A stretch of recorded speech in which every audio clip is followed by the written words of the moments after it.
अधिक महिन्यात विवाहित महिलांनी जोडवी बदलावी, पण का बदलावी, ती कोणत्या दिवशी बदलावी, यामागे फक्त परंपरा आहे की एखादं खोल आध्यात्मिक कारणही दडलंय?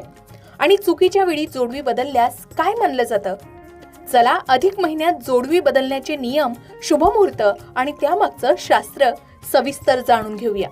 सध्या सुरू आहे धोंड्याचा महिना, जो अधिक मास म्हणूनही ओळखला जातो. प्रत्येक भागानुसार या महिन्याला वेगळं महत्त्व आहे. हा महिना आध्यात्मिक आणि धार्मिक कार्यासाठी अत्यंत शुभ मानला जातो. जावयाला वाण देणं किंवा आईची ओटी भरण्यासारखे कार्य अधिक महिन्यात केले जातात. मात्र याच सोबत अधिक महिन्यात सौभाग्यवती स्त्रिया आपल्या सौभाग्य अलंकारांपैकी एक अलंकार या महिन्यात बदलत असतात, ती म्हणजे जोडवी.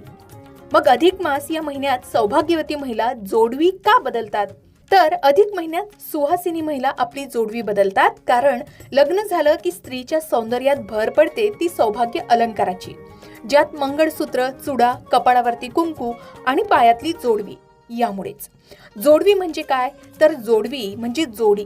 यात एक जण नसेल तर ती जोडी आपण अपूर्ण मानतो आणि ही जोडी टिकून राहावी, याबरोबरच जोडवीप्रमाणे पती पत्नीची जोडी अखंड एकत्र राहावी, ती कधी अपूर्ण होऊ नये, म्हणून सुहासिनी या महिन्यात जोडवी बदलतात असं मानलं जातं आणि नवीन जोडवी घेतात.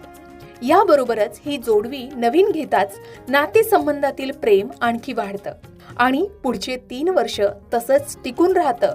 म्हणून दर 3 वर्षांनी येणाऱ्या या अधिक महिन्यात जोडवी बदलली जातात. आता हे झालं धार्मिक कारण, पण यामागे शास्त्रीय कारण काय? तर नववधूच्या अंगावर पहिला दागिना चढतो तो म्हणजे पायातली जोडवी. जोडवी हा एक सौभाग्य अलंकार आहे. आजकालच्या फॅशनच्या युगात तर तो खूपच लोकप्रिय झालाय. जोडवी अंगठ्या शेजारील बोटात घातली जातात. याला शास्त्रीय कारण आहे. अंगठ्या शेजारील बोटामधील नस आणि स्त्रीचे गर्भाशय याचा थेट संबंध असतो, म्हणून अंगठ्या शेजारील बोटात जोडवी घातली जातात.